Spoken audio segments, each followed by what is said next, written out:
Sweet art neck ಅಥವಾ V ನೆಕ್ಗೆ ಐಪಟ್ಟಿನ attach ಮಾಡೋಕ್ಕೆ ನಾನಿಲ್ಲಿ ತೋರಿಸ್ತಿರೋ ಮೆಥಡ್ನ ಫಾಲೋ ಮಾಡಿ ಫಿನಿಶಿಂಗ್ ತುಂಬ ನೀಟಾಗಿ ಬಂದಿರುತ್ತೆ.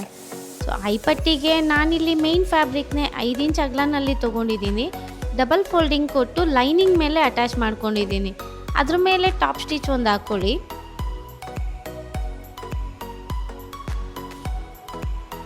ಇಲ್ಲಿ ನಾನು ಯಾವ ಥರ ಫೋಲ್ಡ್ ಮಾಡಿದ್ದೀನಿ ಆ ಥರ ಫೋಲ್ಡ್ ತಗೊಳ್ಳಿ. ನಿಮ್ಮದೇನು ಸ್ವೀಟ್ ಆರ್ಟ್ ಶೇಪು ಡೌನ್ ಹೋಗಿರುತ್ತಲ್ಲ ಅದೇ ಥರನೇ ಸ್ಟಿಚ್ ಹಾಕ್ಕೊಳ್ಳಿ.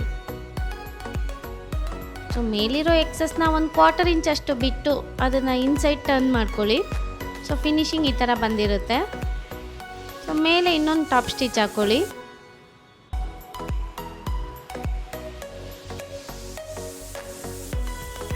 ಸೊ ಡಬಲ್ ಸ್ಟಿಚ್ ಹಾಕೋಬೋದು, ಇದು ಆಪ್ಷನ್ನು. ಸಿಂಗಲ್ ಸ್ಟಿಚ್ ಇದ್ರೂ ಓಕೆ.